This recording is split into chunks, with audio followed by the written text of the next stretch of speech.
Hello everyone, आज हम start करने वाले हैं पेज नंबर 40, है ना। 39 तक हमने कंप्लीट कर लिया था। अब जो यहाँ से स्टार्ट क्या हो रहा है, जो यहाँ से स्टार्ट हो रहा है चरक। यहाँ पहला जो शब्द है वो बताया गया है कि चरक ने भ्रष्ट मृत्तिका जो होती है उसका कहाँ कहाँ वर्णन किया है। तो यहाँ जो है महाकसाय के बारे में बताया गया है ना। महाकसाय कौन कौन से महाकसाय में किस चीज़ का प्रयोग है। तो महाकसाय तो सभी को पता है, जो चरक ने बताए हैं, है ना। तो इसमें पहला इन्होंने बताया है कि जो भ्रष्ट मृत्तिका होती है, मिट्टी जो रहती है, उसका प्रयोग कहाँ किया है। तो उसका प्रयोग जो है वो चरक ने कहाँ किया है, पुरीसवृंजनीय अध्याय में, पुरीसवृंजनीय महाकसाय में बताया गया है ना। इसी के साथ आप ऐड कर लीजिए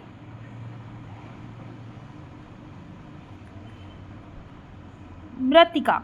मतलब अभी तो उन्होंने बताया कि भ्रष्ट मृत्तिका का वर्णन कहाँ है, अब मृत्तिका का कहाँ है, मतलब मिट्टी का कहाँ है। तो मिट्टी का वर्णन छर्दी निग्रहण में किया है। छर्दी निग्रहण महाकसाय में मिट्टी का वर्णन किया है, भ्रष्ट मृत्तिका का किया है पुरीसवृंजनीय में। ठीक है। मृत कपाल, इसके बाद एक और टर्म आता है मिट्टी से रिलेटेड, मृत कपाल। तो देखो यहाँ बताया गया है मिट्टी के कपाल का वर्णन कहाँ किया है, ये है मिट्टी का कपाल का वर्णन शोणित स्थापनीय में किया है। तो तीनों का याद रखना, मिट्टी का कहाँ क्या है, मृत कपाल का कहाँ क्या है, और भ्रष्ट मृत्तिका का कहाँ किया गया है। ठीक है। अब इसके बाद इन्होंने बोला है, इसके बाद जो अगली लाइन है वो बोला गया है कि जम्बू फल, आम्रपत, मृत्तिका और अनार का वर्णन। मतलब देखो यहाँ मिट्टी आई, बेसिकली जो इनका यहाँ बताने का मतलब है वो है मिट्टी, भ्रष्ट मृत्तिका और मृत कपाल का, है ना। तो ये तीनों इंपॉर्टेंट है, यहीं इसका वर्णन भी इन्होंने इसलिए किया है। तो तीनों से याद रखना, भ्रष्ट मृत्तिका कब है, मृत्तिका का कब है, मृत कपाल का कब है। ठीक है। तो जम्बूफल, आम्रपल्लव, लाजा, मृत्तिका व अनार का वर्णन कहाँ किया है, छर्दी निग्रहण में। यदि आपको छर्दी आ रही है तो आपको थोड़ा सा मिट्टी खा लेंगे तो कई बार जी घबराना बंद हो जाता है। ठीक है। गैरिक और मिट्टी के कपाल का वर्णन किया है शोणित स्थापन में, है ना। तो जैसे आपको याद हो कि यदि किसी का एपिटैक्सिस होता है या नाक में से खून आता है तो उसको मिट्टी सुंघाते हैं, है ना, गीली करके। तो वो इसी का, यहीं से लिया गया है वो। ये प्रैक्टिकल चीज़ें आपके मम्मी ने कभी ना कभी किया ही होगा जब आप बचपन में होगे तो। ठीक है। इसके बाद अशोक का वर्णन कहाँ है, अशोक का वर्णन जो है इनने वेदना स्थापन में किया है, ना कि शोणित स्थापन में। ठीक है। अशोक में जो रहता है इसको शोणित स्थापन में माना जाता है।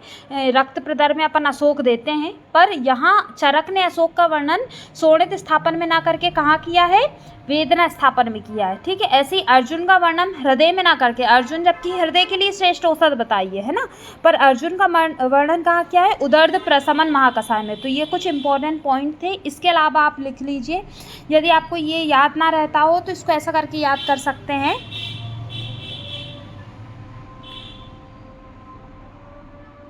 अशोक को वेदना, अर्जुन को दर्द होता है। ठीक है। अशोक को क्या होती है, वेदना, अशोक को वेदना,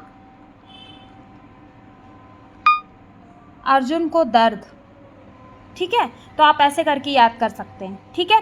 इसके बाद आप लिख लीजिए एक और जो कुछ इंपॉर्टेंट चीज़ है वो मैं यहाँ ऐड करवा दे रही हूँ, वो आप लिखते चलिए जो यहाँ नहीं है महाकसाय के बारे में। ठीक है। तो उसमें सबसे पहला पॉइंट है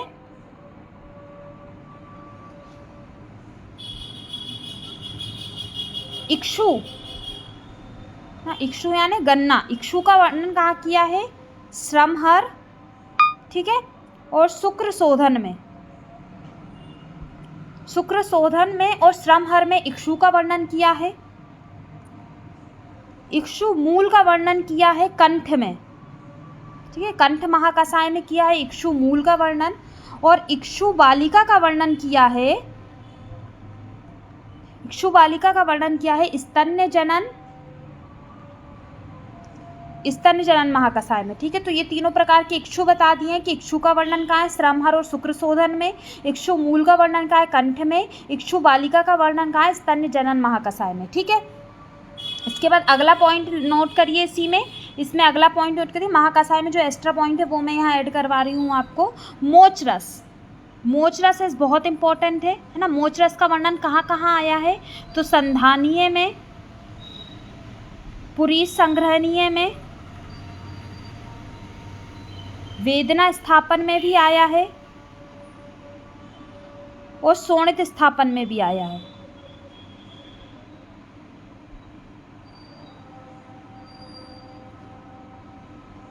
सोणित स्थापन में, वेदना स्थापन में, पुरीस संग्रहण में और संधानीय में मोच रस का वर्णन किया है। ठीक है, इसके अलावा अगला जो पॉइंट है वो ऐड करिए।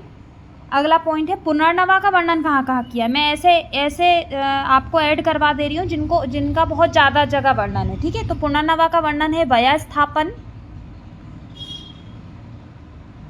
अनुवासनोपग मतलब अनुवासन वस्ती देने में उपयोग आता है पुनर्नवा, कासहर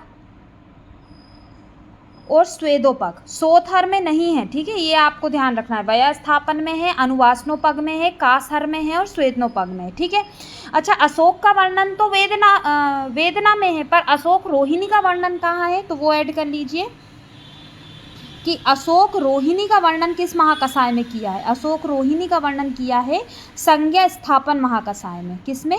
संज्ञा स्थापन महाकसाय में। तो ये बस आपको एक बार पढ़ना है, इनको सचेत याद नहीं करना। एक बार आप यदि एक बार इसको ध्यान से पढ़ लेंगे तो आपको वहाँ क्लिक हो जाएगा। ठीक है, इसके अलावा एक जो इम्पोर्टेंट पॉइंट है जो पूछा गया क्वेश्चन है जिस पे कई बार, वो है शर्करा का वर्णन कहाँ है। तो शर्करा के वर्णन के लिए ट्रिक याद रखिए, यशोदा। ठीक है, यशोदा से आपको याद हो जाएगी शक्कर कहाँ कहाँ है। तो शक्कर है ज्वरग्न, ठीक है, सोणित स्थापन और दा से आ जाएगा दाह प्रशमन। ठीक है, तो यशोदा याद रखिएगा, यशोदा को शक्कर बहुत पसंद है। तो ज्वरग्न में, सोणित स्थापन में और दाह प्रशमन में शक्कर का प्रयोग किया गया है। ठीक है, त्रिफला बहुत इंपॉर्टेंट है। एक और पॉइंट आता है त्रिफला। त्रिफला किस किस महाकसाय में प्रयोग है, तो त्रिफला लिखिए विरेचनोपग है, विरेचन में, और ज्वरग्न है। ठीक है, ज्वर में और विरेचनोपग में इन्होंने त्रिफला का प्रयोग बताया है। ठीक है, अश्वगंधा का प्रयोग,